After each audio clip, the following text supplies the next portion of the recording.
penales, planificación de un caso penal y ahora vuelto. Creo que hay otro libro que no quedó grabado ahí. Bloqueado. Yo bloqueo, che, yo cuando parecen así, a mí no me interesa. Ahí está, bloqueo Nico. Vamos.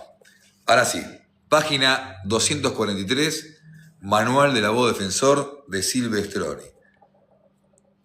Dice, quedamos en el punto 3, que son los recursos en el Código Procesal Penal de la provincia de Buenos Aires. El Código Procesal Penal de la provincia de Buenos Aires establece un sistema recursivo complicado. Además de los recursos ordinarios, reposición ante el mismo tribunal, apelación ante la Cámara de Garantías y casación ante la Cámara de Casación, se prevén recursos extraordinarios ante la Corte Provincial mediante un intrincado causismo y sin una clara indicación del camino recursivo, esto es, de cuál recurso sigue al otro.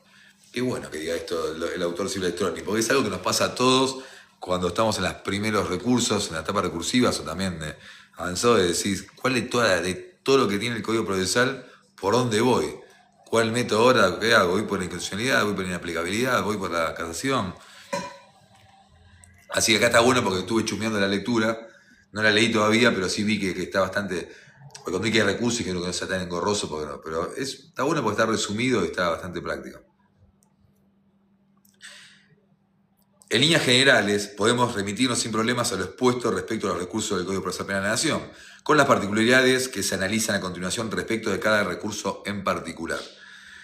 Los recursos de reposición y apelación se rigen de forma parecida, aunque no idéntica, a lo previsto por el Código Procesal Penal de la Nación.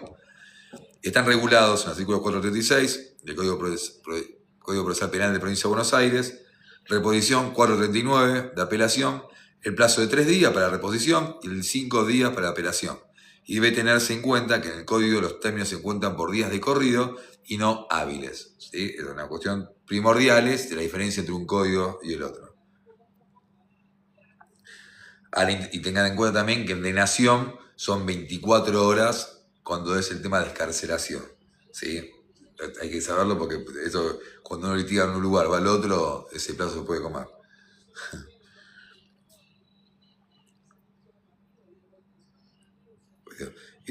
Al interponer el recurso, el apelante, salvo el fiscal, debe manifestar, se informará oralmente ante la Cámara. Artículo 442 y párrafo segundo del Código Procesal Penal de la Provincia de Buenos Aires.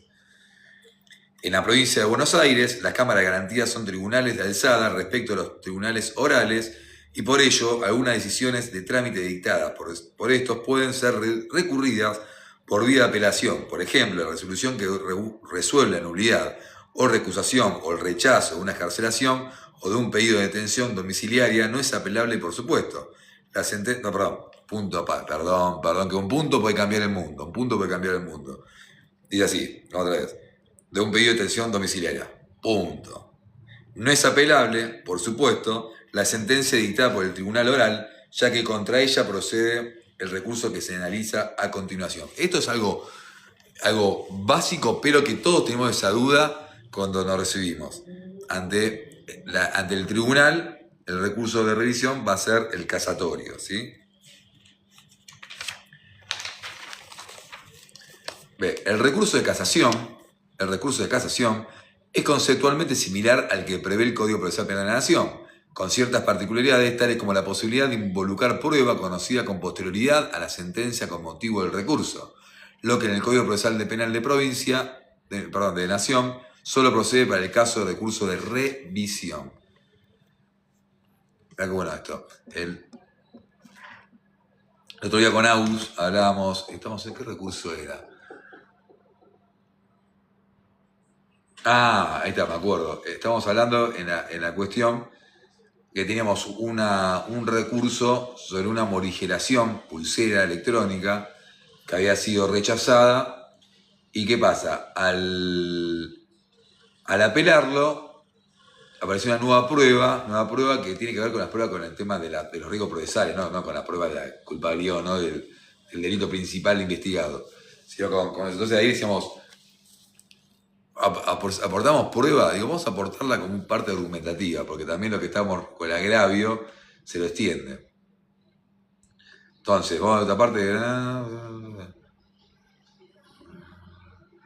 Vamos a tener el punto de qué, vamos. El recurso de cassación es conceptualmente similar al que prevé el Código Procesal de la Nación, con ciertas particularidades, tales como la posibilidad de invocar prueba conocida con posterioridad a la sentencia como motivo del recurso, lo que en Código Procesal Penal de la Nación solo procede para el recurso de revisión, innecesariedad de protesta previa para ciertas nulidades, inobservancia de la doctrina jurisprudencial aplicable como el caso especial de errónea aplicación de ley sustantiva.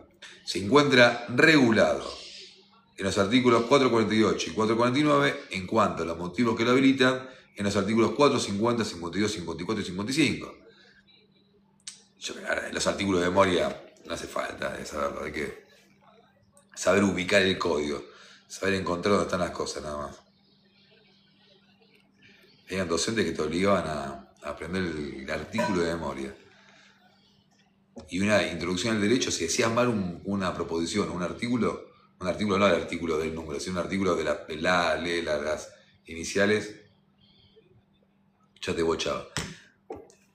El artículo 451 establece un plazo de 20 días para interposición del recurso, pero exige además que dentro de los primeros 7 días se avisen del tribunal que dictó la resolución que se impondrá recurso de cassación. Podés llamarlo reserva. La reserva puede ser una manifestación que uno hace ante que dictó, y dentro de los 7 días la voluntad de recurrir.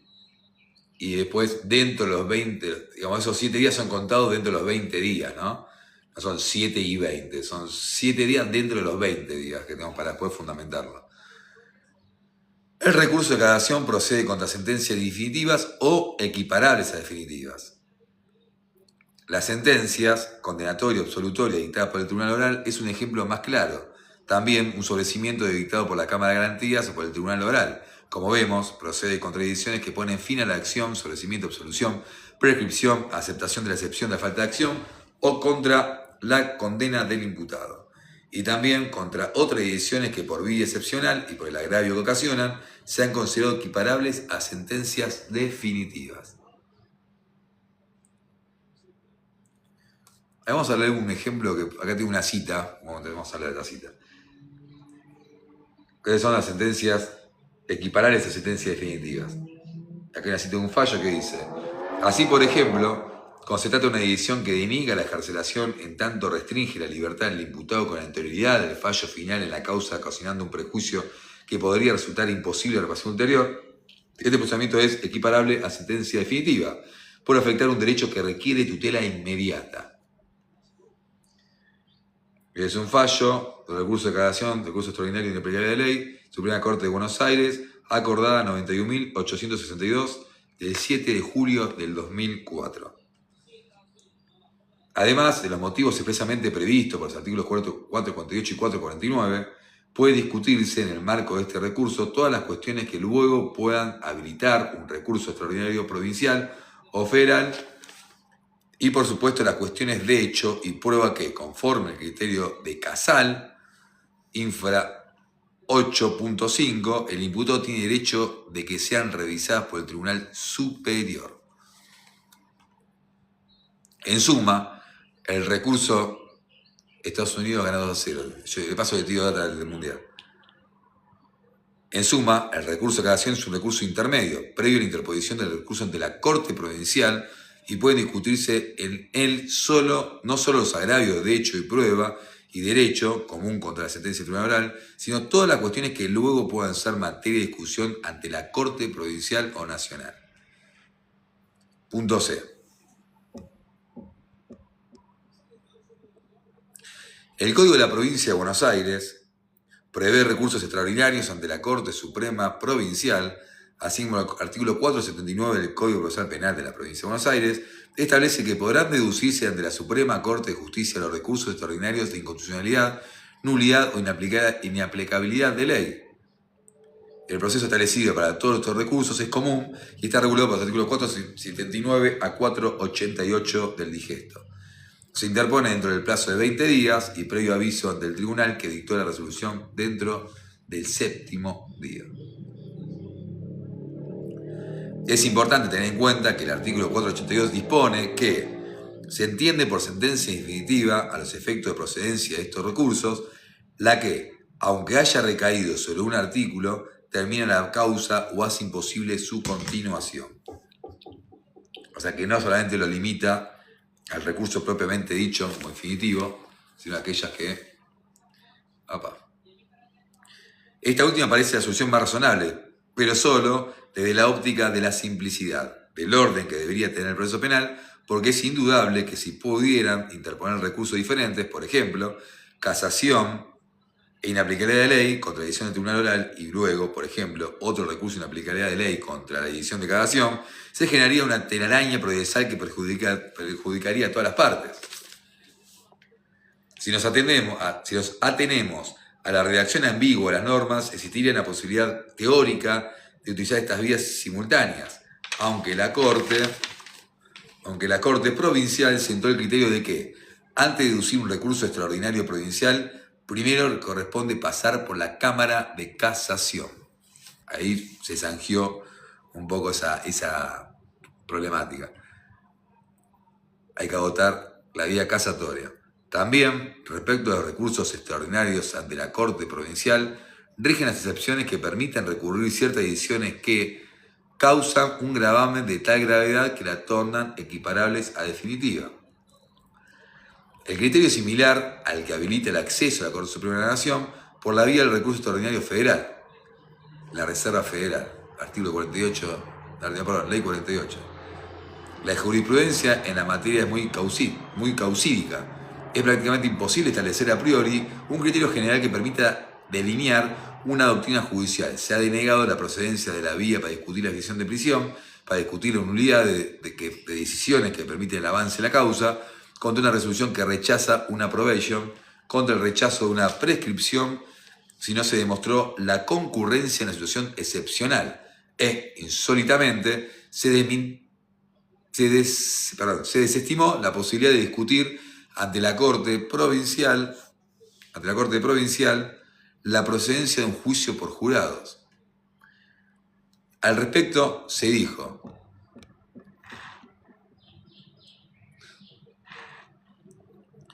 no basta con pretender a priori ser juzgado. Miren, salió un fallo hace poquísimo, la semana pasada habrá sido, de un juicio por jurados con una pena inferior a 15 años. Dentro de lo único que tiene, nosotros planteamos un delito de estafa en un juzgado correccional, donde, hago una pausita, ya retomo, donde yo entendía que como la denunciante y testigos, y también sabía que parte del Ministerio Público Fiscal había sido clientes de esa escribanía que era la denunciante, yo sentía que la parte técnica podría estar sesgada o podría no darme la seguridad que me da el pueblo, que me da la voz populi, que me da el pueblo a ser juzgado.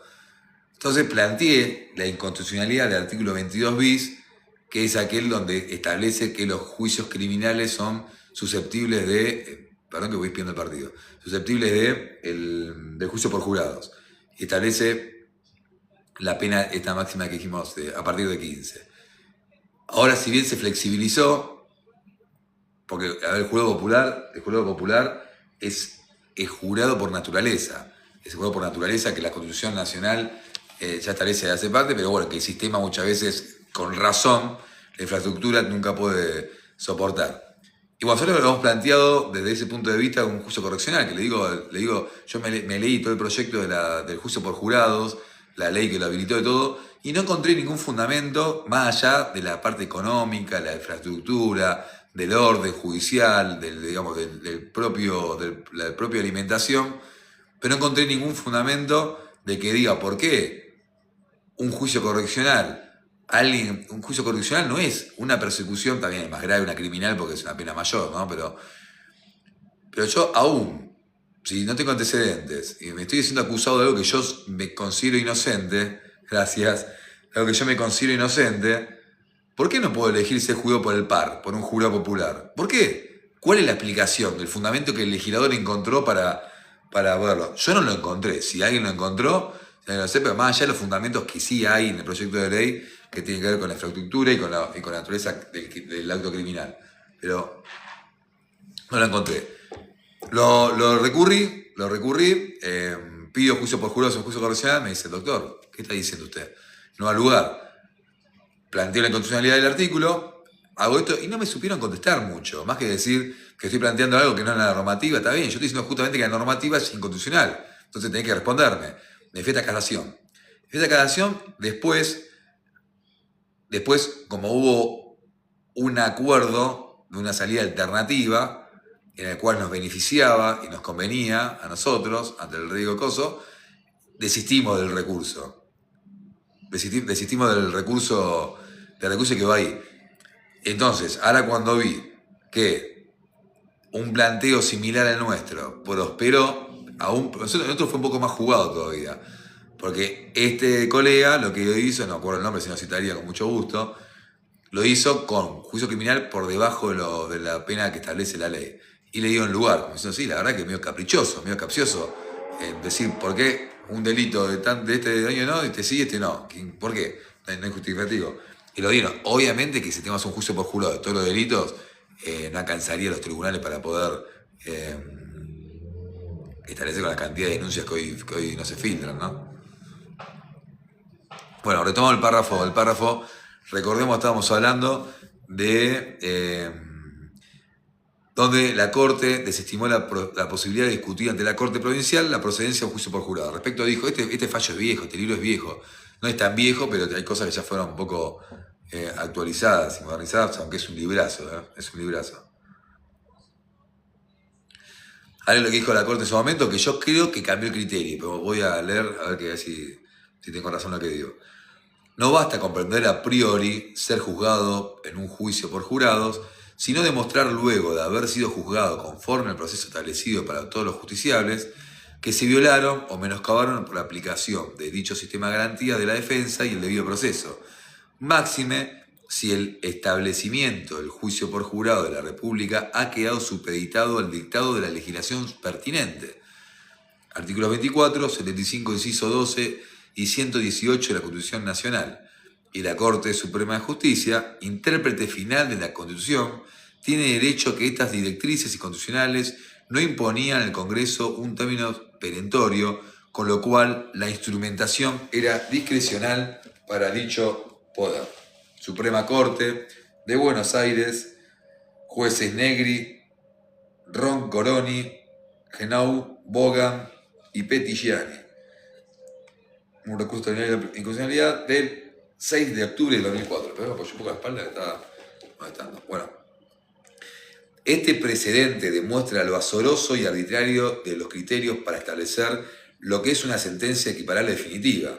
En el caso citado se planteó, porque ahí también, porque si vos tenés una cuestión que define un acto, aunque no defina el proceso general, pero cierra una etapa procesal, también es contraria definitiva para esa cuestión. Y estamos leyendo el manual del abogado defensor de Silvestroni, el libro que está.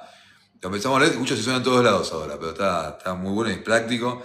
Lo quiero terminar porque tengo pendiente la lectura del tomo 8 de Binder y que no lo voy a leer hasta que no termine Silvestroni, porque si no nunca. Yo en vivo lo que logro con ustedes es terminar los libros de punta a punta, porque cuando yo leo, por mi cuenta leo artículos o leo capítulos que me interesan respecto a un objetivo, ¿no? Cuando leo así, leo de corrido. Bueno, sigamos. Estamos en la página 247. Esto vendría a ser algo parecido a sostener que si un juez ordena torturar a un imputado, este no puede llegar a la corte para que... Qué buen ejemplo que puso. Este no podía llegar a la corte para que impida la tortura, sino que ello debe acceder, sino que solo puede acceder a ella contra la sentencia condenatoria basada en información extraída bajo tormentos, verdaderamente inexplicable. ¿Viste? Antes de analizar la regulación procesal específica de cada uno de estos recursos, es preciso citar el artículo 161 de la Constitución de la Provincia de Buenos Aires. Ahora estamos en recursos de Provincia de Buenos Aires. Ya leímos, antes de lo que están sumando, los recursos de Nación, que en realidad hay muchos puntos en común con alguna diferencia, ¿no? Buenos Aires, al que el Código remite en razón de la previsión expresa que se efectúa respecto del texto constitucional. Dispone esa norma.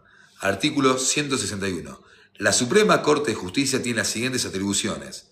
1. Ejerce la jurisdicción originaria y de apelación para conocer y resolver acerca de la constitucionalidad o inconstitucionalidad, lo dije bien, no lo puedo creer, esa palabra me trago siempre, decretos, ordenamientos o reglamentos que estatuyan sobre materia regida por la Constitución y se controvierta por parte interesada. Estoy leyendo Silvestroni, capítulo 2, planteo de nulidad. Bueno, nosotros acá ya lo pasamos. En mi canal de YouTube están, a ver, no te obligues a escucharme a mí, podés leerlo vos obviamente, pero en mi canal de YouTube están desde la lectura 1 hasta lo que estamos leyendo ahora, todo el corrido, llevamos ya 24 lecturas, casi una hora, llevamos un montón, llevamos más de un día de lectura corrido, un montón. Así la pueden seguir. A mí me voy a hacer esto, a veces a uno me cuentan que, a mí me contaba mucho, otra vez hace ya bastante, me contaba un muchacho que a los domingos de la mañana sale a correr, se baja los programas de YouTube en el celular y sale con los auriculares escuchando la lectura. Me parece recopado. Primero, que me tenga presente cuando corre y segundo, que es práctico, ¿no? Un audiolibro como para estar haciendo actividades. Pero muchas veces yo también cuando estoy en la cinta o lo que sea, me pongo audiolibros o lo marco en WhatsApp y lo pongo en voz alta. 2. Conoce y resuelve originaria y exclusivamente las causas de competencia ante los poderes públicos de la provincia y en las que se susciten entre tribunales de justicia con motivo de jurisdicción respectiva. No voy a detener mucho en esto, vamos a pasarlo de largo. Después el capítulo que viene está buenísimo, ya habla del tema de la lucha por la libertad. 3. Conoce y resuelve en grado de apelación. A. De la aplicabilidad de la ley de los tribunales de justicia de la última instancia funden sus sentencias sobre la cuestión que por ella deciden con las restricciones que las leyes de procedimiento establecen esta clase de recursos.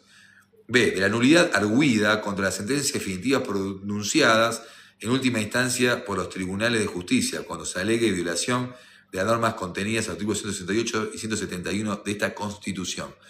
Después, buenas, saludos, ¿cómo va?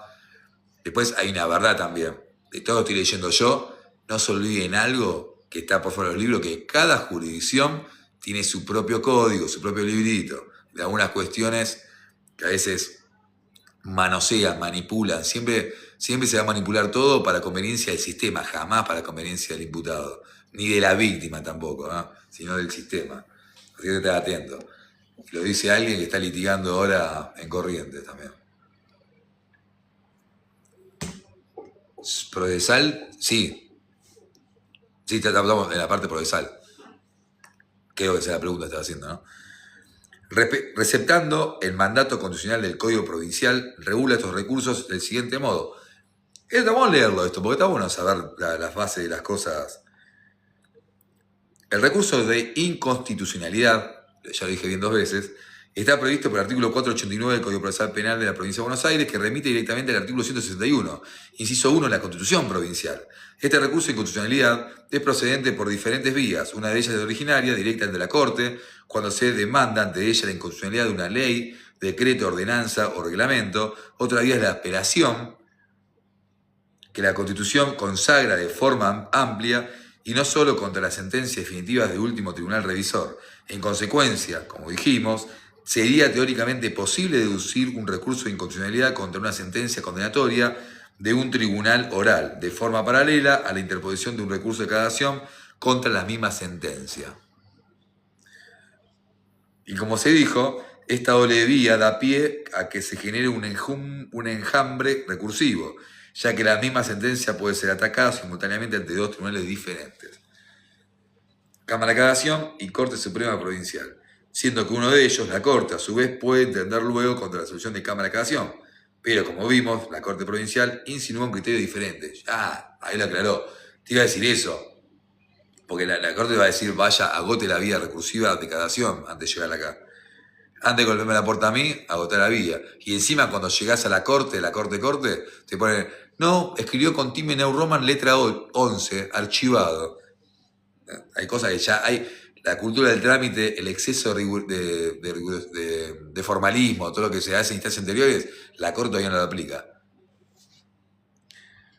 Dado que el artículo 16, 161.1, Constitución Provincial, habilita este recurso cuando se plantea la repugnancia entre una norma inferior con la materia regida por esta Constitución, podría suponerse que no cabe discusión mediante este recurso de vigilancia de los presupuestos consagrados en la Constitución Nacional.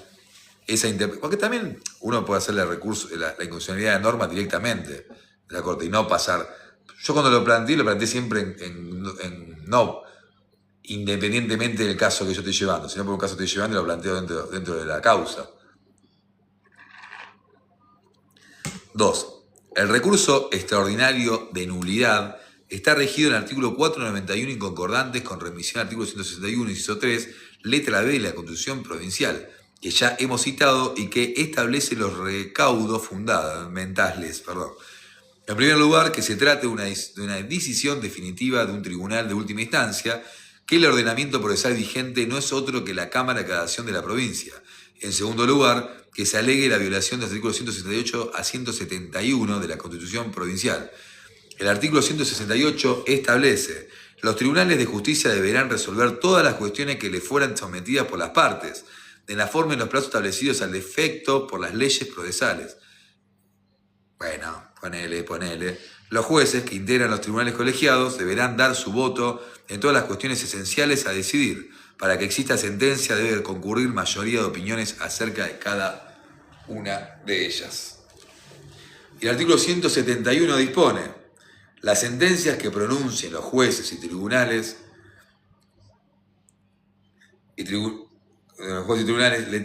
letrados serán fundadas en el texto expreso de la ley, a falta de en los principios jurídicos de la legislación vigente en materia respectiva y en defecto de estos por los principios generales del derecho, teniendo en consideración las circunstancias del caso. Hay que confundir falta de fundamentación con desacuerdo en los fundamentos, ¿no? Son cosas diferentes. El recurso de inaplicabilidad de ley está regulado por el artículo 494 del Código Procesal de la Provincia de Buenos Aires. Procede únicamente contra las sentencias definitivas del Tribunal de Cadación por inobservancia de la ley sustantiva o doctrina legal, siempre que, en caso del recurso del imputado, se dirija contra una sentencia condenatoria.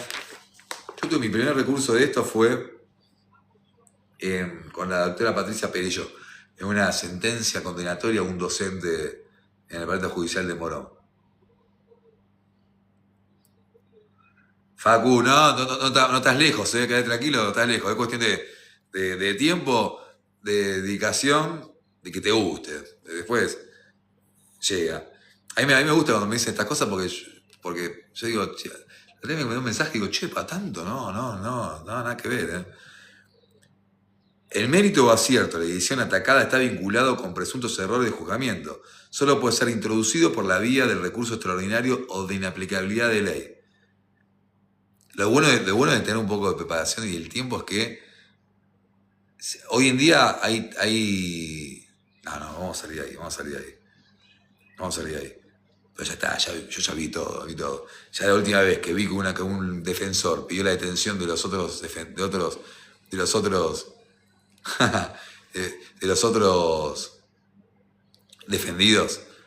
y dije, ya está, listos. Si esto pasa en la vida real, mamita. Acá, después sigue el punto 4, que son los recursos en el Código Procesal Penal de la Ciudad de Buenos Aires, pero no lo voy a leer, che. No lo voy a leer. Sí, voy a leer, es cortito, vamos a ir directamente al punto 5. Me salté un punto cortito, leí todo el libro de corrido, me salté este puntito nada más, porque de Cava...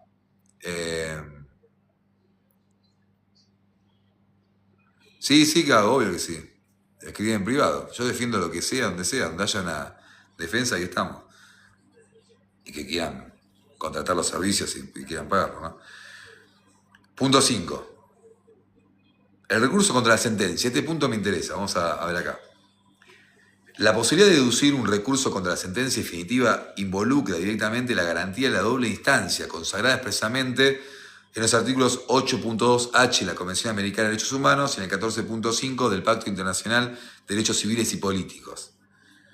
En la Argentina, como consecuencia de la instauración de los institutos supuestamente de avanzada, la libertad del tribunal oral para lograr la prueba a su antojo y el recurso de cadación para discutir solo cuestiones de derecho, se dio vida a un engendro procesal que impida al diputado obtener la revisión de una sentencia equivocada. El absurdo generado por estos institutos, que se prolongó por más de una década, llegó al extremo que algunos jueces de cadación se dieron el lujo de afirmar que Esta Cámara no puede remediar las injusticias consistentes en una errónea determinación de los hechos, debido a que su misión se limita a asegurar la correcta interpretación y aplicación de la norma jurídica. Cámara Nacional de Declaración Penal, Sala 3, jueces Casanova, Ricci y Tragant. Strecker de Colazo sobre el recurso de queja, causa del 1995. Esto fue consecuencia de la asunción incondicional del dogma de la libertad probatoria, heredero del rechazo del sistema de pruebas legales, que sostiene que el tribunal de juicio es soberano para valorar las pruebas, porque ellas se producen ante sus sentidos, en plena inmediatez, sumada a una errónea concepción de la noción de la cuestión de derecho como objeto del recurso de casación. A mí qué bueno, che, esto, no lo había pensado de este lado yo.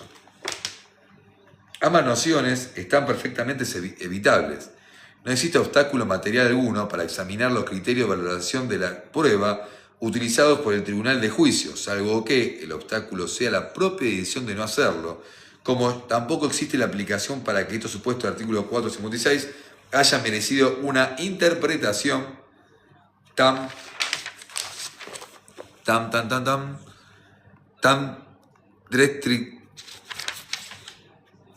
restrictiva y forzada. El concepto de errónea aplicación de la ley sustantiva del inciso primero permite sin inconveniente alguno la revisión de cualquier criterio jurídico discutido, lo que incluye los criterios de ponderación de las pruebas, de ponderación de valoración de las pruebas.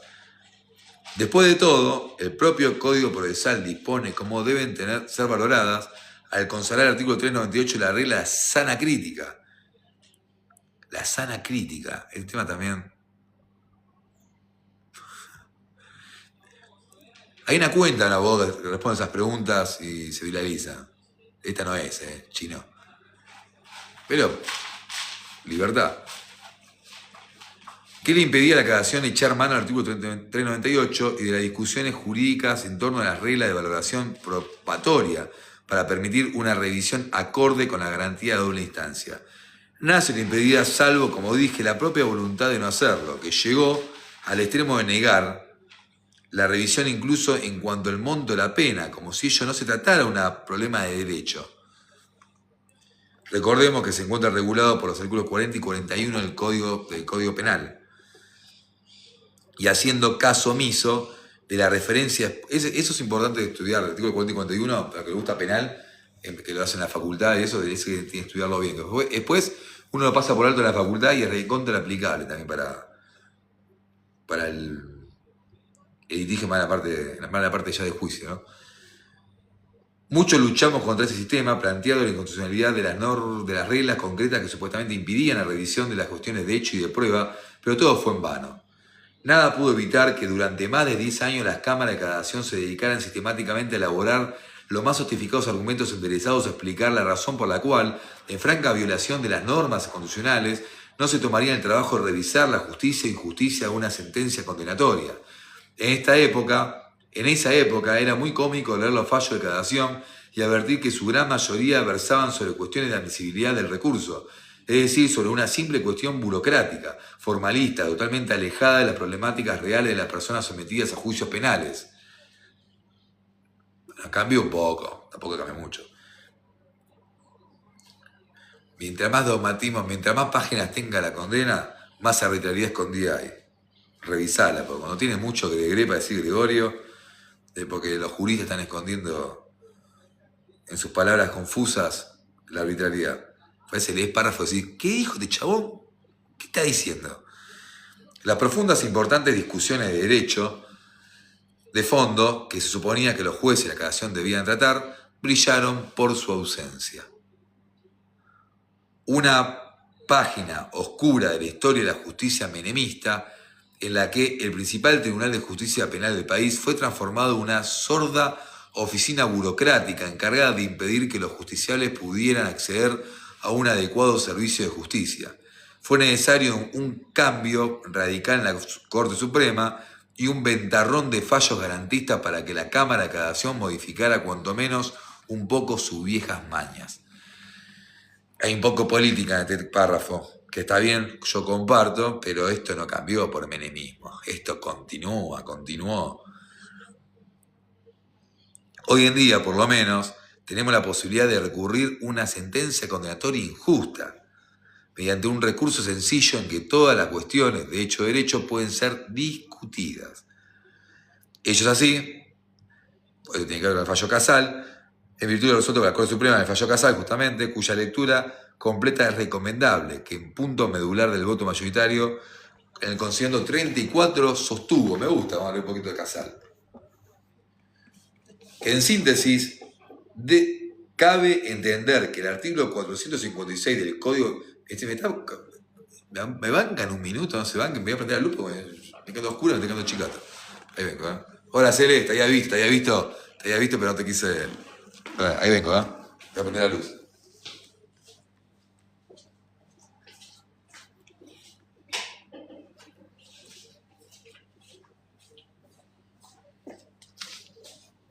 Porque tiene intenciones de sentarme afuera, que me gusta afuera, pero está fresco, chaval, en camisa. Bueno, vamos a leer. Me voy a cambiar. Necesito apoyar la espalda, gente. A ver si puedo cambiar de ángulo. Después de acá. Así apoyo la espalda un poco, porque ya a los 43, con una fractura cervical y lumbares descolocadas, pasa fractura cada tanto. Uy, casi tira la putera. Bueno, sigamos. Entonces dice, vamos a leer el considerando 34 del fallo Casal. Hola, Yana. Saluda a la cámara, vení. Saluda. Ella cuando leo se queda tipo una egipcia al lado mío mirando siempre. 34. Vení vos también, vení. Pará, que vio una pausita y volvemos. Vení. Vi que saludar a Yana y vení. Quiero un poco de cámara también. Vení, Coco. Vení acá. Vení acá, Coquito. Ahí está, mírenlo, saluda a la cámara ahí. Ahí está, los dos ahí. Ahí está, listo. Ya puede bajar. No te emociones, acá te un rato ahí. Te dejo un rato acá, te dejo un rato acá. Listo.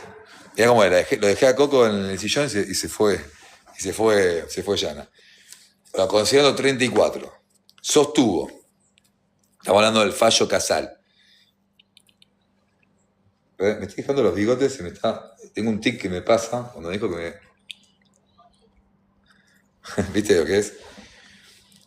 Bueno, dice que en síntesis, cabe entender que el artículo 456 del Código Procesal Penal de la Nación debe entenderse en el sentido de que habilita una revisión amplia de la sentencia, todo lo extensa que sea posible, máximo esfuerzo de revisión de juez de cadación conforme a las posibilidades y constancias de cada caso.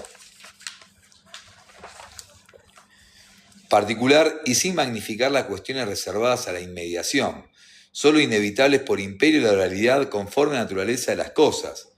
Dicho entendimiento se impone como resultado de a.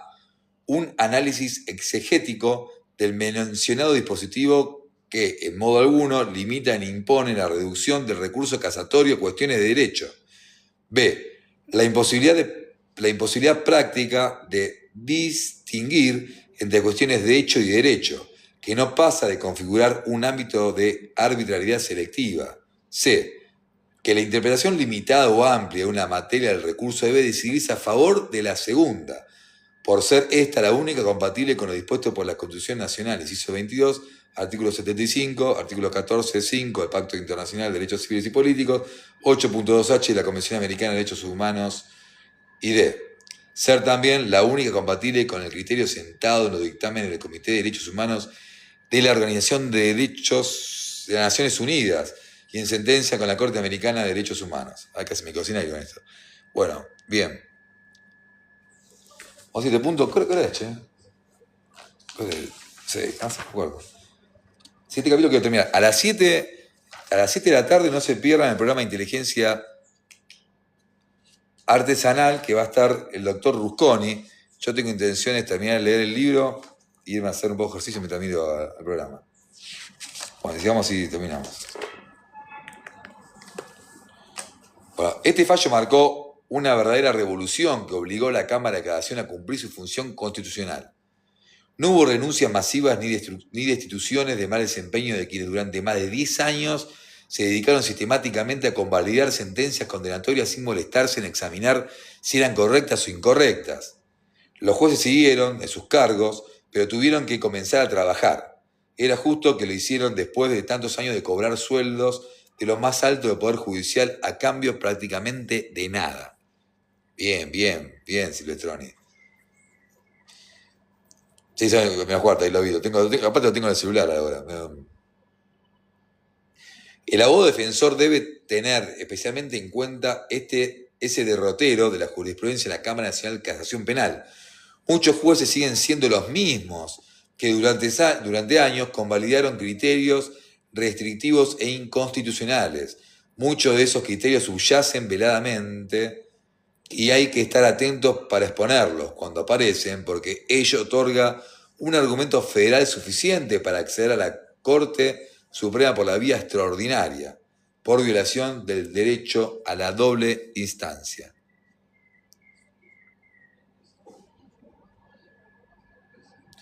Como vimos, los pactos internacionales que integran el texto constitucional conceden al imputado el derecho a recurrir la sentencia de condena.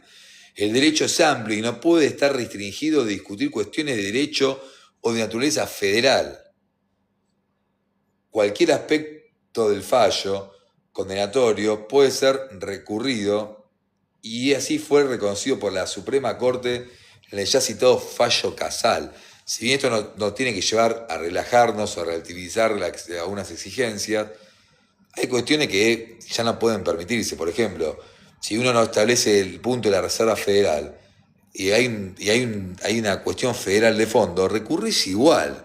Y si a un juez te dice que no hizo reserva de caso federal, acá está Casal, ¿te acordás de Casal? Porque Casal pareciera que para unos jueces llegan hasta cierta instancia. Mientras, esto es parte del poder, el poder que hay eterno, ¿no? Casal pareciera que para la Corte Suprema no llega, o para la Suprema Corte, o para revisarlo cuando es una cuestión federal. Perdón que estoy viendo me distraigo con el partido de fondo, pero no hay mucha bola.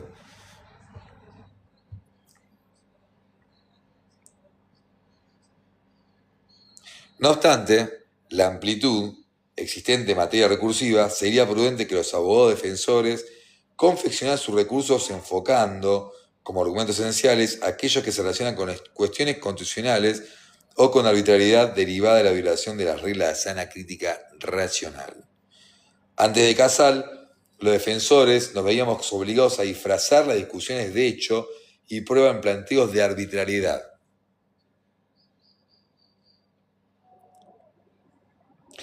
No nos quedaba otro remedio porque solo de ese modo podíamos invocar un agravio que habilitara la intervención en la Cámara de Casación. Por la vía nulidad de la sentencia que recarecía de fundamento utilizaba una fundamentación aparente o contradictoria. Fundamentación aparente o contradictoria. Está llena de eso. Eso todavía sí existe. Y los jueces de la Cámara de Casación, conscientes de la injusticia del criterio que ellos mismos habían impuesto, muchas veces se inmiscuían en análisis de cuestiones de hecho y de prueba con la excusa de haber hallado una arbitrariedad que en realidad no era tal. Este ejercicio intelectual, dedicado a detectar contradicciones o fallas lógicas del razonamiento de las sentencias para plantear su arbitrariedad, ha dejado como saldo positivo el entrenamiento de detectar arbitrariedades y cuestiones federales, y ello es bueno a los fines de interposición del recurso extraordinario ante la Corte Suprema de Justicia de la Nación. Como se dijo al comienzo de este libro, Manual del Abogado Defensor, estamos leyendo, que se va sumando ahora, es una técnica de identificar desde el comienzo mismo de un caso aquellas cuestiones constitucionales involucradas en la discusión, con el objeto de plantearlas desde el inicio. Hemos visto diferentes ejemplos de manipulación, de imputaciones defectuosas, inversiones en la carga de la prueba, situaciones de indefensión, tipos penales inconstitucionales, prácticas judiciales perversas. Hoy en la audiencia dije eso, en la audiencia, lo subí a la historia de Instagram, una parte, y después voy a subir un poquito más.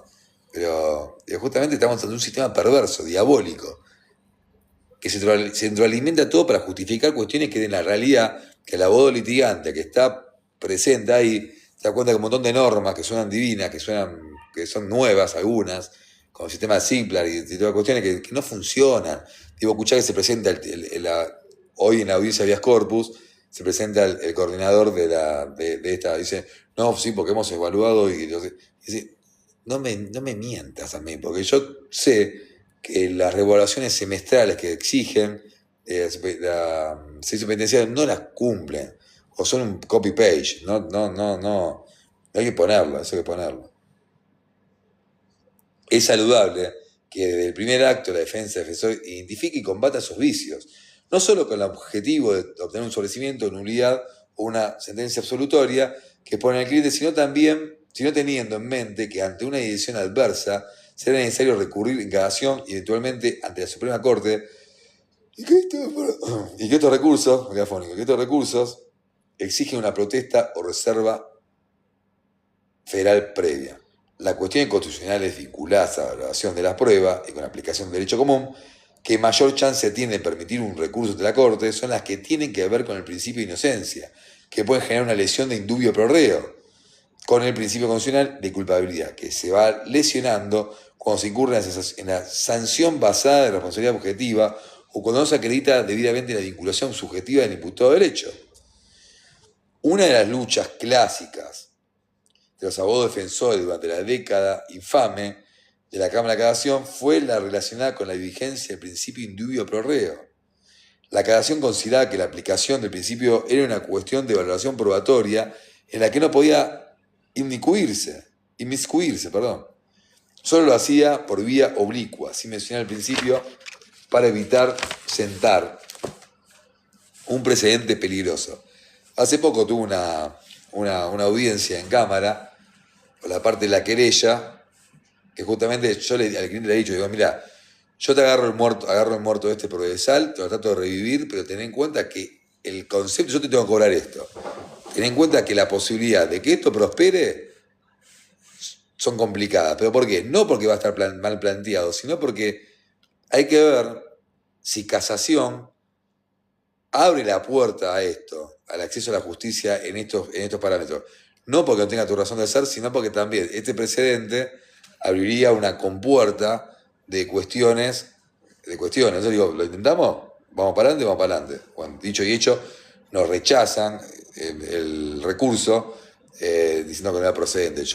Pero lo bueno es que en ese sentido yo lo planteo, cuando veo que algo no va a prosperar, aunque veo una luz y yo me consejo, digo, mira, esto yo no voy a plantear porque te voy a cobrar algo que sé que no va a caminar, esa cosa. Pero yo acá digo, a ver, en el porcentaje que hay, una puerta, una luz hay, porque el planteo es viable, porque pero cuestión que esto traería que todos los temas societarios y de empresas caigan en el foro penal, y el foro penal es última ratio, entonces va muy de la mano.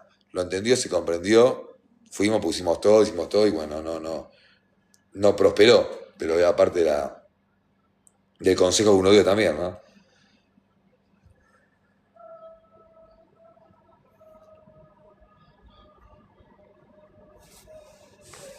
Lo vi, a ver.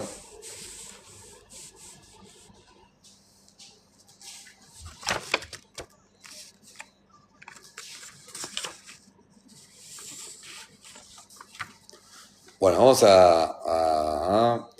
voy a saltear un cosa, no me voy a saltear más nada, pero. Hemos visto que luego de Casal, la Cámara de Casación se transformó en un tribunal de revisión ordinaria de la sentencia de condena. El paso siguiente fue el fallo Vega Jiménez, en el que la Corte reconoció expresamente el rango constitucional del principio indubio pro reo. Dijo la Corte en este fallo, apartado quinto, que el otro día le estaba compartiendo unos videos del último juicio federal, y en un momento le pregunta el fiscal a mi asistido, yo eso lo compartí mucho más que en el curso, que dice, en autos, usted en autos, y mi gente le dice, ¿qué auto? ¿Qué auto? Empezó a hablar de un auto. Y eso que tiene que verse con la justicia deshumaniza, ¿no? Vos no podés hablar en idioma dialéctico judicial o procesal a una persona que está siendo acusada. Le digo, claro, en auto se refiere, digo, en autos se refiere a la causa, al expediente, autos. Uche, me queda el 20 de batería. Bueno, vamos a adelantar un poco. Que en autos existe cuestión federal suficiente para ser considerada esta vía extraordinaria toda vez que lo resuelto pone en tela de juicio el alcance del tipo penal, contenido en el artículo 14, segundo párrafo de la ley 27.737, estupefacientes.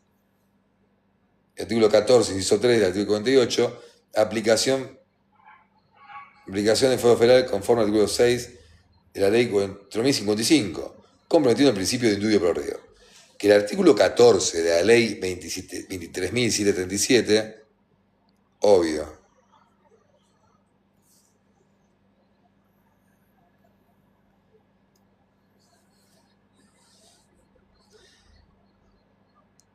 Aparte de esos chistes, aparte que son malos los chistes, Emma, ya andan requemados. Creo que están todos los colegas haciendo el mismo reel con ese chiste de Defensa y Justicia. Sigamos. Que el artículo 14 de la ley 27.737 sanciona su primer párrafo con pena de prisión a 1 a 6 años y multa al que tuviera en su poder estupefaciente, y el segundo con una pena ostensiblemente menor de 1 mes a 2 años de prisión cuando, por la escasa cantidad y demás circunstancias, sugiere únicamente que la tenencia es para consumo personal. No me enojo, pero renovemos un poco los chistes. Cero, no me enojo. Bueno, tenemos en cuenta que Arriola esto lo ha dejado atrás. Que el tribunal estima que la exigencia típica de la tenencia para uso personal deba surgir inequívocamente de la escasa cantidad y más circunstancias no puede conducir a que si el sentenciante obligada duda de respecto de los destinos de la droga queda excluida la aplicación de aquel tipo penal y la imputación termine teniendo alcanzada figura de tenencia simple, tal como lo sostuvo el tribunal apelado. Obvio que sí. Sí, Felipe, sí. Justamente, ¿qué hice? Justamente en la clase que viene, el lunes que viene, si tenemos el espacio, va a hablar una licenciada criminalística que va a hablar de esto, que es yo la aprecio, valoro mucho su trabajo, y le invité a que venga justamente a contarnos. Es muy importante, sí, es recontra importante. Ahí va, además, para que termine este capítulo y después lo hablamos. Porque quiero terminar el libro. Dice que semejante conclusión supone vaciar de contenido el principio indubio pro reo, en función de la cual cabe dilucidar si, con las pruebas adquiridas en el proceso, puede emitirse un juicio de certeza sobre la finalidad invocada de alguna manera de sitio. También, esto, por ejemplo, te encuentran un allanamiento, te encuentran una cantidad cierta de faso, una balanza que vos podés tener en la cocina para pesar cualquier cosa de la cocina. Y ya hay como una cuestión, una costumbre de que la balanza ya es comercio de estupefacientes. La balanza, sin un comprador previo, sin charlas comerciales y tal así, es tenencia. Y la tenencia, sin probar la tenencia por la tenencia, es tenencia para consumo personal. Y la tenencia para consumo personal está arriolamente, ya no es delito. Pero sin embargo, las costumbres y los arcaicos muchas veces mandan a pibitos por tener un faso encima. Ahí te saco un rompecabezas. Dice. Lo contra. A ver, este parece. Le doy una chance a veces está bueno este. Doc, si soy ciego y me involucro en un crimen, ¿soy culpable y no tengo nada que ver? Me gustó. Me gustó ese. ¿Se lo pediste la IA ese o fue tuyo? Bueno, vamos. En esta división no solo destaca el rango constitucional del individuo pro reo, sino la importancia de la tipicidad subjetiva y la acreditación de sus extremos con la misma certeza que se requiere para tener por probado los elementos objetivos del delito. A esta autoría, bien. Este es otro punto central de la responsabilidad penal que suele ser materia de tratamiento del recurso de cadación, la imputación subjetiva en todos los niveles sistemáticos. Si bien nos rige un derecho penal de culpabilidad, que presupone una tipicidad subjetiva y requiere un juicio de reproche del hecho ilícito, En la práctica cotidiana, los extremos que atañen a la vigilancia del principio suelen acreditarse y afirmarse mediante el razonamiento de precarios que importan en los hechos la instauración de un sistema de responsabilidad objetiva. Lo sutil, bien, me gustó, sí, me entendió. Los sutiles y rebuscadas elucubraciones dogmáticas de lo doctrinario de la parte general llevan a cabo sobre diferentes clases de errores y antípodos de provisión podrían formar parte de la literatura fantástica o de ciencia ficción, porque la tosquedad con que los tribunales suelen abordar la problemática de subjetividad impide cualquier tipo de sutileza o análisis serio sobre el punto. Chapó, me encantó. Esto es lo que tiene que ver muchas veces, que hablamos muchas veces de lo que tiene cuando salimos de la facu y vemos que decir, che, pero la teoría del delito, sí, doctor, está bien, la teoría del delito dice esto, pero yo digo esto. Eso es lo que hay. Bueno, quiero ya 15 minutos más, tengo que terminar, a ver.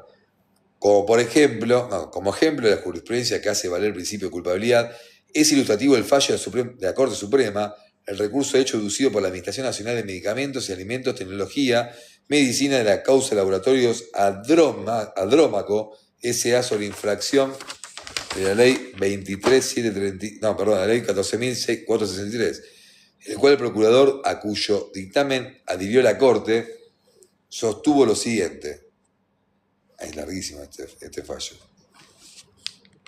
¿Cuánto queda? Vamos a ver. En cuanto al fondo del asunto, es darle a recordar que, al discutirse el contenido y alcance en norma de derecho federal, el tribunal no se encontraba limitado por los argumentos de las partes sobre la quo, sino que le incumbe realizar una declaración sobre el punto disputado. El acuo se le llama al tribunal que dictó lo que es revisado por la Cámara Superior. El acuo es el inferior y el aquem es el superior, el que va a revisar. No, este no lo voy a leer, gente. No se enoja. Este no lo voy a leer, que es muy largo. Y vamos a terminar el capítulo. Así que voy a ver. Dice: con respecto a la prueba de la subjetividad, es importante tener en cuenta que no constituye un recaudo a considerar tan solo, porque la subjetividad también se va armando también a partir de la objetividad, de las cuestiones que se van encontrando, de lo palpable, las pruebas, ¿no? Entonces, si uno tiene la parte subjetiva del delito, el tipo penal está compuesto por dos partes. Una parte subjetiva, que tiene que ver con el dolo, con el querer, con la culpa del autor, o partícipe que sea, y la otra parte objetiva, que tiene que ver con el verbo típico, con lo que el verbo describe, con lo que el delito está describiendo que suele hacer. Y tiene que haber un nexo, una encrucijada entre la parte subjetiva y objetiva. Pero bueno, lo que está diciendo acá el autor... Gracias, Emma. Gracias. Que dice el autor acá que muchas veces se construye solamente a través de lo que se ve, de la prueba, con interpretación del acusador. Y muchas veces que eso se deshabilitó también por el juez. Los fiscales y los jueces de instrucción no suelen ser demasiado exigentes al respecto, dado que el modo que construyen la hipótesis de cargo suele desentenderse de una explicación razonada de este extremo. Entonces, muchos casos son elevados a juicio en condiciones en las que luego prácticamente imposible acreditar ese aspecto durante el debate. Me encantó. Es una práctica que el autor ya lleva un par de años en el libro, pero que pasa hoy en día. La exigencia en la instrucción es más leve que en la condena, de ya, ¿no? En el juicio se requiere un grado mayor de certeza para poder decir que fulano es culpable. En la parte intermedia llegan con menos exigencia, pero lo peor de todo es que a veces encima tan colapsado que llegan personas en cana, privada de libertad, con 2 años de prisión preventiva, llegan a juicio. Entonces estaría bueno que esa exigencia... Hay un fallo de la Cámara Nacional Criminal, que no me acuerdo qué sala es ahora, que justamente habla, que dice, no descansemos en esto de que la instancia esta se necesita algo plausible de que hay una posibilidad de delito. Sino también tiene que haber un estudio mayor también, porque así llega todo a juicio. ¿Para qué existe entonces la instrucción si no tiene ningún tipo de filtro?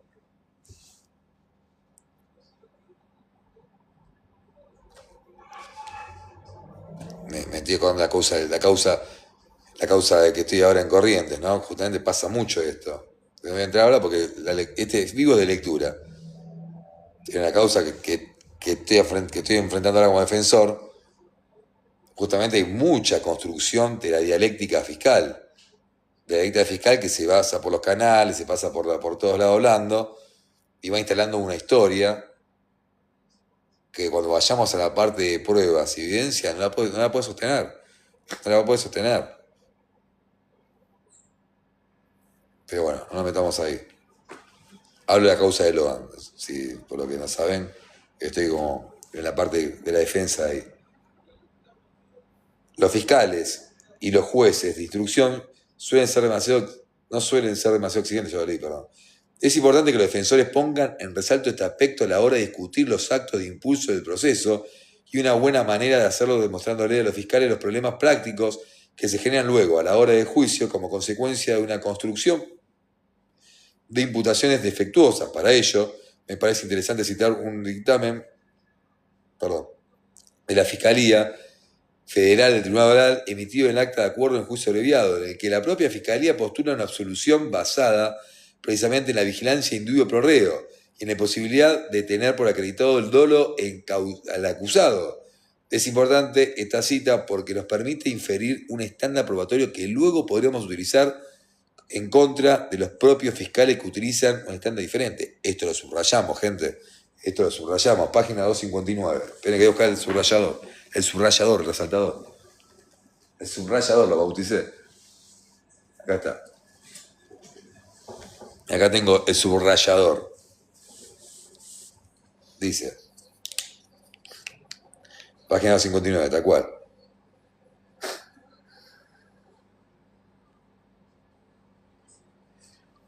Esta, acá está. Dice. Se trata de la causa 509 del 2005, de acuerdo barra 05, del Tribunal Oral en la Federal número 3 de la ciudad de Buenos Aires, conocida acá como IBM Banco de la Nación Argentina, en la cual la fiscal subrogante, Sabrina Namer, a la hora de postular la absolución de uno de los imputados, sostuvo, en un criterio que depende de cada uno, establece criterio objetivo. Y el fiscal aún, si ve una cuestión de indubio pro reo o que no tiene pruebas suficientes, debe absolver. Pero como no lo hacen, para eso existimos nosotros, los defensores como vigilantes de eso. Dice, ahora bien, ya citando el fallo, ahora bien, al momento de mencionarse y valorarse las pruebas existentes en la causa con relación al nombrado, y por esa vía, pretender sustentar la imputación referida, más allá de ciertas declaraciones escasamente trascendentes en torno a las cuestiones adyacentes, se advierte que la invocada intervención dolosa de 20 en los graves sucesos que constituyen el objeto del proceso, invariablemente se ha basado en lo esencial en la correlación entre dos circunstancias, una de ellas la importancia del cargo que aquel tenía de la empresa, JJ, al momento de que se formalizó la objetada vinculación entre la referida y persona de asistencia jurídica y el banco, y la restante, la dimensión del negocio que relaciona entre tales entidades. A partir de la aludida correlación se ha efectuado una reiterada inferencia que, resumidamente, podría reseñarse en el siguiente modo. Hay que ir a parte de la resolución, es bastante larga, ¿verdad? El siguiente modo. Del siguiente modo, en función del importante cargo que X tenía en J, al momento en que esta empresa se vinculó con el banco como consecuencia de la licitación en cuestión, aquel debió saber o no podía desconocer o estaba en posición de conocer o expresiones análogas que se direccionó tal licitación en favor de JJ con prejuicio económico al banco I, y que, en cambio de dicho direccionamiento funcionario de esta entidad bancaria, recibirían, como finalmente lo hicieron, importante suma de dinero. Sin embargo, aquella presunción en este caso específico no resulta suficiente para tener por acreditado el aspecto cognoscitivo del dolo de X, y por ende para avanzar hacia una condena con relación al nombrado por no encontrarse acompañada de pruebas que acrediten con certeza el supuesto conocimiento y participación de las irregularidades antes mencionadas. En efecto, si se considera suficiente para una condena la referencia de que X debió saber de aquellas irregularidades en función del cargo del presidente, el razonamiento implicaría admitir que el dolo se considera aprobado solo porque el nombrado en función de la característica tenía obligación de posibilidad de saber algo, aunque se admita la posibilidad de que en concreto si no lo hubiese conocido. Espectacular. Este lo voy a citar. Este fallo es viejo, pero viene de 10 para el caso que estamos hablando. Es un voto de Zaffaroni. Además, requiere ser comprobado en el caso concreto, porque un razonamiento que admita la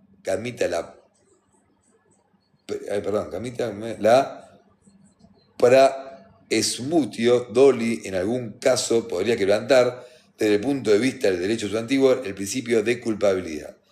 Esta posición de reconocer como literalmente se afirmó los requisitos de elevación a la causa juicio no significa probar debidamente y en concreto que sea conocido.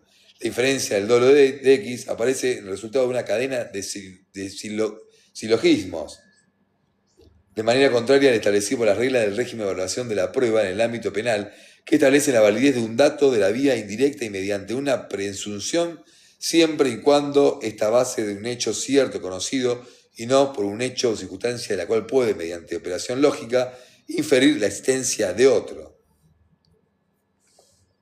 La eficacia probatoria de la prueba indiciaria depende, en primer lugar, de que el hecho constitutivo de indicios sea oficialmente acreditado.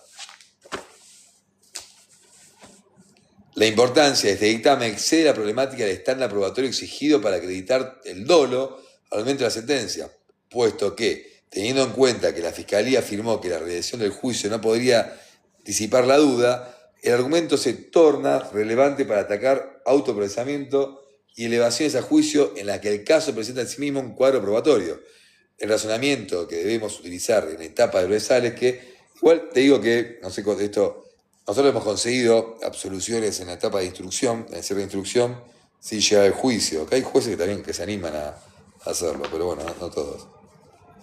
Acá nos queda un punto, que la verdad que yo me cansé de leer un poco, no voy a mentir, me gusta compartir, pero me autoturdí.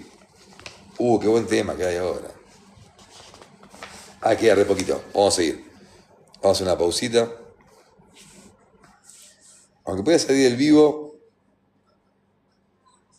voy a hacer esto. Voy a tomar una pequeña, unos 2 minutos. Si estoy cansado o casado. Cansado sí y casado también. Las dos cosas. Ahí, así es.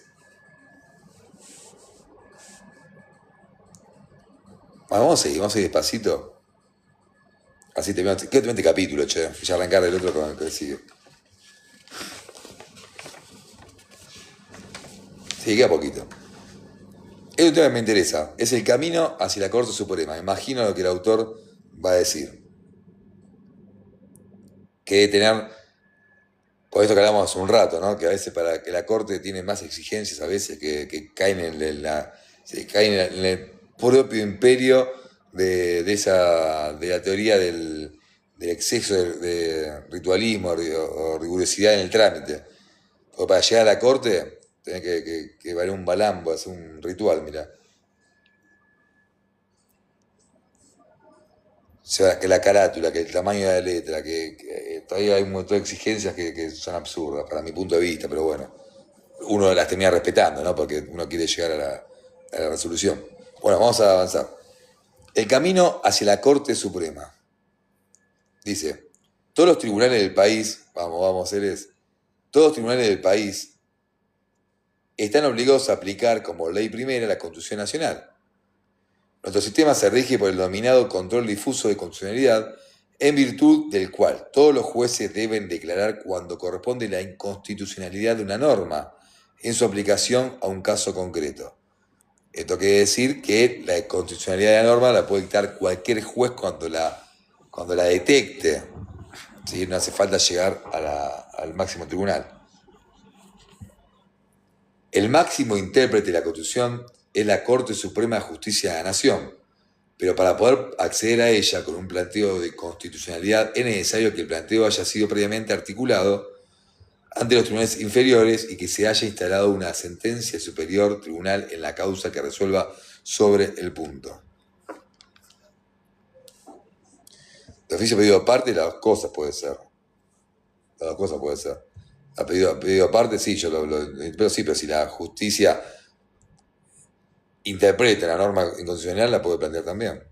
Obvio, imagínate que si no, que si dependerían solamente de lo que planteamos. Yo voy a ponerme, me queda 15 baterías y esta parte se consume rápido. Después lo enchufo igual.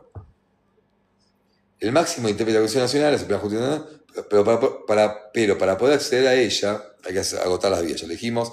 En las provincias, el carácter superior del tribunal lo revisten las Cortes Supremas Provinciales, que en su función del sistema de control difuso de constitucionalidad están obligadas a aplicar la Constitución. En consecuencia, se encuentran habilitadas a resolver sobre materia constitucional con independencia de lo que dispongan las normas procesales locales que le atribuyen competencia. En suma, el tribunal superior de la causa local es el tribunal intermedio con competencia federal que está obligado a aplicar la Constitución.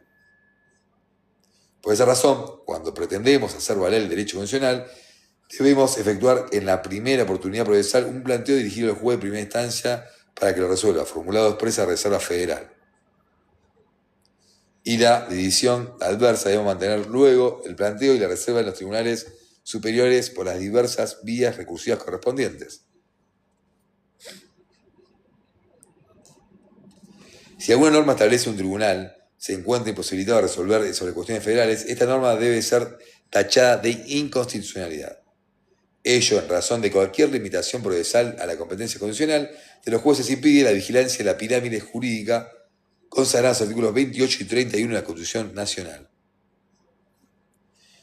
Si no actuamos de esa manera, instando oportunamente, esto es la primera oportunidad procesal, el planteo, esto hay que hacerlo, yo antes dije que parece un exceso, si hay una norma que no fue planteada previamente, si quiere plantear para mí tiene que prosperar igual, pero bueno, como podemos caer ante un tribunal que no lo considera así, más vale plantearlo, ¿no? Y dejarlo. Esta cuestión es sumamente constitucional, esta cuestión es de la competencia constitucional de los tribunales inferiores, ha merecido un profundo tratamiento en diferentes fallos de la Corte Suprema. En consecuencia de la decisión de la tribunal... Sí, no voy a leer este fallo.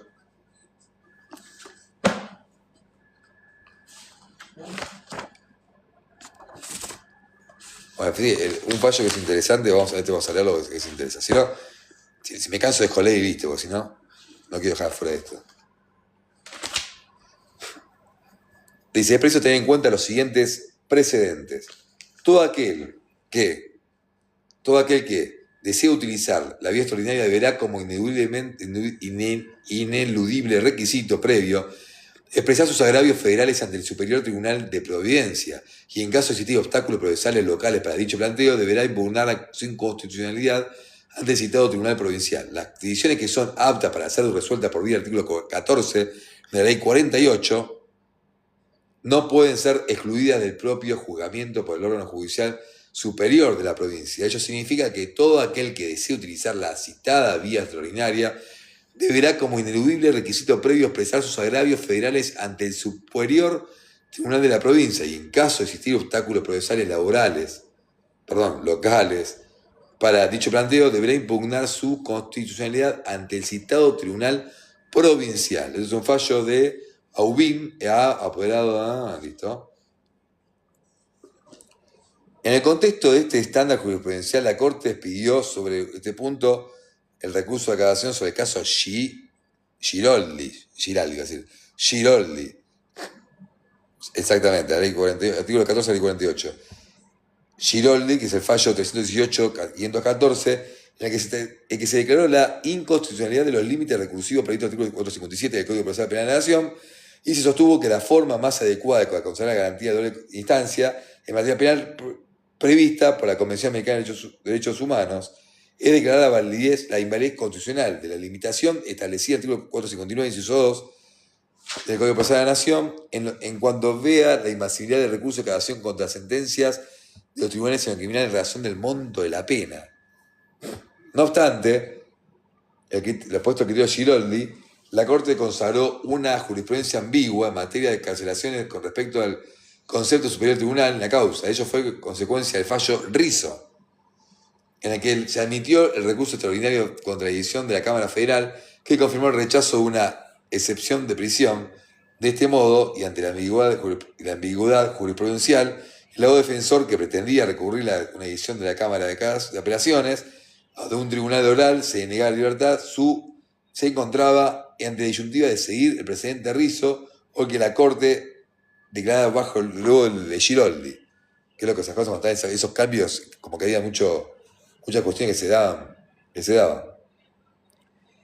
Bueno, la cuestión fue zanjada, esto lo deben conocer, en la facultad lo han leído, que cuestión fue zanjada por el fallo Dinuncio Beatriz sobre escarcelación.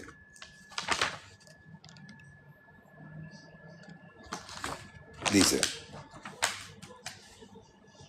el fallo, voy a saltar esta parte, dice, el fallo Dinuncio no solo es importante en cuanto pone fin a la citada dualidad jurisprudencial para definir el concepto de sentencia definitiva del Tribunal Superior de la causa, sino que por el criterio emergente de los considerando 15 y 16, en cuanto al cambio jurisdiccional estableció que debe regir para el futuro con el objeto de no privar sus derechos a quien dedujo recursos con anterioridad a la modificación del criterio. En definitiva, las reglas procesales locales no pueden vedar el acceso por vía de recurso, por vía de recurso de cassación de orden nacional o los diferentes recursos extraordinarios ante la Corte Suprema de la Justicia de Buenos Aires o recursos del Superior Tribunal de la Ciudad de Buenos Aires cuando se pongan en juego cuestiones de raigambre constitucional. Si las normas locales vedan tal acceso, es lo que podría eventualmente recurrir cuando deducimos el recurso que, en lo formal, no parece estar previsto para tratar la cuestión federal. Las mismas son inconstitucionales. Cuando nos toca deducir un recurso ante un superior tribunal de justicia local, debemos prestar atención ante un punto y si advertimos que la redacción de las reglas procesales o la jurisprudencia local no admite la discusión constitucional, debemos plantear concretamente el problema sosteniendo que corresponde o bien otorgar una interpretación amplia en la competencia del Tribunal Superior local o bien declarar la inconstitucionalidad de la norma restrictiva del derecho. Es por ello que en los casos hay que prestar especial atención y dedicación, me salté un párrafo, dedicación, para explicarle la Corte Nacional de las decisiones en la que apareciera versar sobre cuestiones constitucionales, actos legítimos cuyo sentido material es convalidar la lesión de las garantías constitucionales. En el ejemplo citado previamente, la Corte Provincial declaró formalmente procedente el recurso extraordinario deducido contra la sentencia de la Cámara de Casación, que a su vez confirmó la sentencia del Tribunal Oral, que rechazó el pedido de juicio por jurado basado en el planteo constitucional. La deducción de ese recurso extraordinario federal ante la Corte Suprema debe explicar que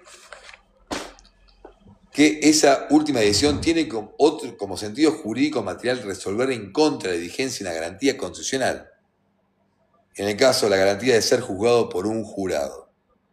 En suma, es preciso conectar el planteo sustancial de la Corte Constitucional con resolución meramente formal, que desestima el recurso, explicando que lesiona el derecho constitucional al convalidar tal decisión previa a quien también lo lesiona. Voy a decir con otros fallos. Bueno, último punto. Hola Natalia, Nati, ¿cómo estás? Ya terminamos, quiero terminar el punto, pero lo resumí un poquito, el 6, queda el último punto, que es el punto 7, que es el temor, cada vez estoy más abajo yo, el temor de la reformatio imperios.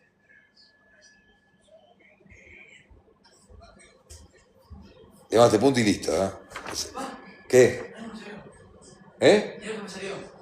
Estoy yo ahí. Bueno, último punto y listo. Después me acomodo un poco, me estoy yendo. Hijo, ¿te puedo pedir un favor? ¿Me das un vaso de agua? Porfa, gracias. Punto 7. Gracias, Nati. Ya sé, siempre estás ahí tirando buena Buenas vibras. Bueno, a este punto que ya quiero terminar. Y ya el que viene arrancamos con el capítulo 9, la lucha por la libertad del cliente. La lucha de libertad del cliente. A lo Carneluti vamos a ir ahí. Los mendigadores de la libertad.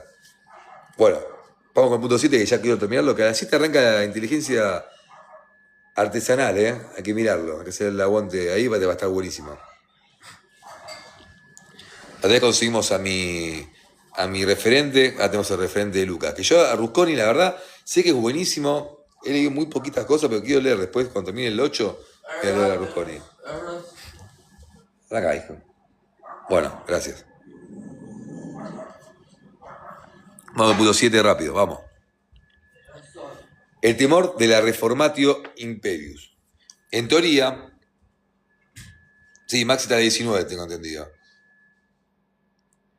Inteligencia Artesanal sale vivo a partir de las 7. Hoy estamos de 7 a 9, tenemos 2 horas. Yo hoy no estoy en el programa, está Lucas y después está Euge. A las 7 está, de 7 a 8 está Rusconi, un programón. Y de 8 a 9 también. Está Euge, no pude ver mucho de programación porque estuve en correr. Volví anoche, yo volví a la madrugada anoche. Estoy medio conectado esta semana. Bueno, rápido me quiero cambiar y ir al gimnasio a escuchar el programa ahí. Punto 7. El temor a la Reformatio Imperius. En teoría, frente a una resolución recurrida solo por la defensa, el resultado final del trámite recursivo no puede derivar del dictado de una resolución más perjudicial al imputado que la propia resolución recurrida. ¿Se entiende? Cuando se va a la revisión, no puede perjudicar lo ya adquirido. A lo sumo puede mejorarlo. Esto es lo que se conoce como prohibición de la Reformatio Imperius, que tiene rango constitucional por imperio de la garantía de la cosa juzgada y la defensa en juicio. Es la página de Richmond Lowers. Después de mi historia, en mi historia de Instagram, no sé si antes me decís en Instagram, están publicados los links y todo. Respecto a la sentencia definitiva, pareciera no haber dudas, y ahí vas a ver, tengo una entrevista a Binder, hay un montón de cosas que te van a gustar. Respecto a la sentencia definitiva, parecía no haber dudas sobre la vigencia y el alcance de la garantía, y así surge con la calidad del voto de la mayoría de la Corte. En el caso Olmos José Horacio de Guernica, Guillermo Augusto, sobre estafa el 9 de mayo de 2006. En este caso se resolvió que la Sala Penal de la Cámara de Apelaciones de la ciudad de Zapala, provincia de Neuquén, condenó a José Horacio Olmos como autor del delito de estafa cometido en forma reiterada a la pena de 2 años de prisión de ejecución condicional por inhabilitación especial para ejercer la profesión de abogado, procurador o letrado de leyes por el término de 3 años de cumplimiento efectivo, y de Guillermo Augusto de Guernica como coautor de delito de estafa en pena de 1 año por prisión de ejecución condicional e inhabilitación para ejercer la ejerción de profesión de abogado, procurador o letrado en leyes por el término de 2 años cumplimiento efectivo. Esta sentencia fue consentida por el fiscal de Cámara y recurrida por los defensores de los condenados mediante recurso de cassación de foja condenada. Que la citada Cámara dictó en consecuencia de la sentencia, ¿verdad?, por lo que condenó a Olmos a la pena de 3 años de prisión de ejecución condicional e inhabilitación especial para ejercer la profesión de abogado, procurador o letrado en leyes, por el término de 6 años de incumplimiento efectivo, y la Guernica la pena de 2 años y 6 meses de prisión de ejecución condicional e inhabilitación especial para ejercer la profesión de abogado, procurador o letrado en leyes, por el término de 4 años de cumplimiento efectivo.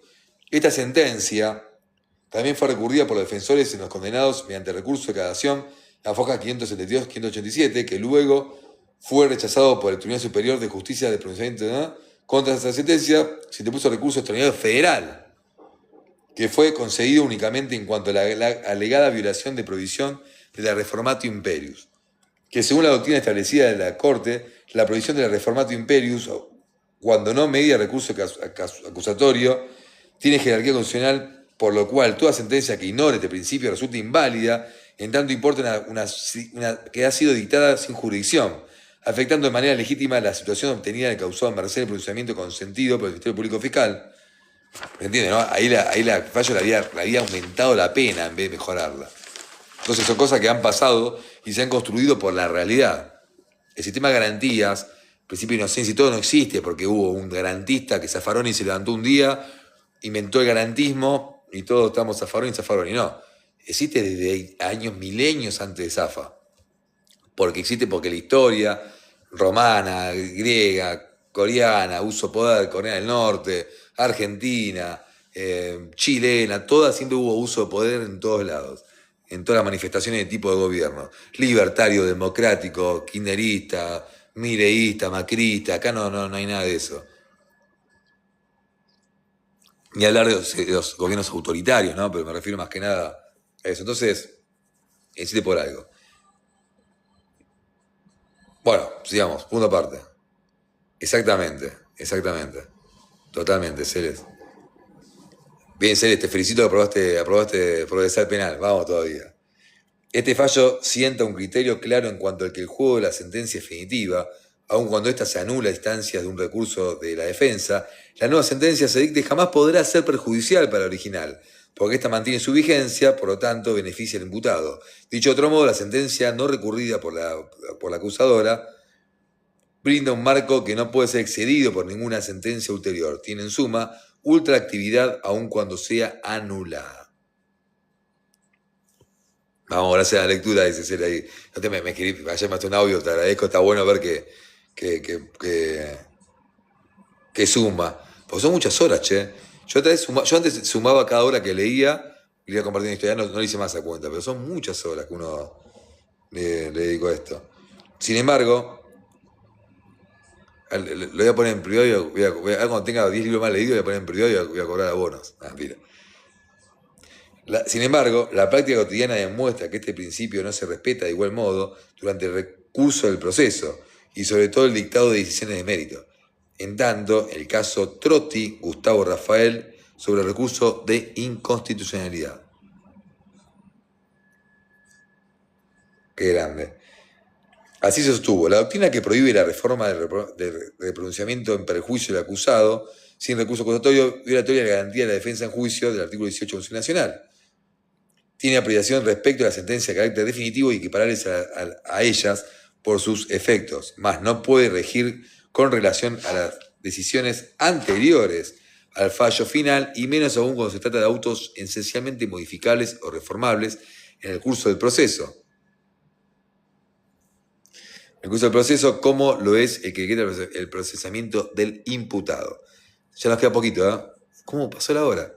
Como vemos, este precedente niega la vigencia de prohibición de la Reformatio Imperius durante las etapas preliminares del proceso, fundado en las decisiones en dicha etapa son provisorias y modificables. El criterio reza, pasa por alto. El texto, yo me estoy acelerando y leo mal cuando estoy acelerado. El 445 del Código Procesal Penal de la Nación, infine que dispone, cuando hubiese sido recurrida solamente por el imputado a su favor, la resolución no podrá ser modificada en su perjuicio. Esta norma es una de las tantas que regulan la parte general de los recursos, razón por la cual es aplicable a todos ellos y no solo a lo que interponen contra sentencia definitiva. En consecuencia, es evidente que, aún en el nivel de las reglas de jerarquía inconstitucional, la prohibición de Reformatio Imperius está precisamente reconocida en carácter general, lo que significa que la aplica a todos sus recursos. Una norma similar encontramos en el artículo 435 del Código Procesal Penal de la Provincia de Buenos Aires y 276 de la Ciudad. Último parrafito. Estas incongruencias jurisprudenciales deberían alertarnos sobre los riesgos reales que citan interponer recursos durante el curso de un proceso y también contra la sentencia definitiva en atención a la posición asumida por la disidencia de la Corte en el citado fallo Olmos. Finishes. Hemos terminado.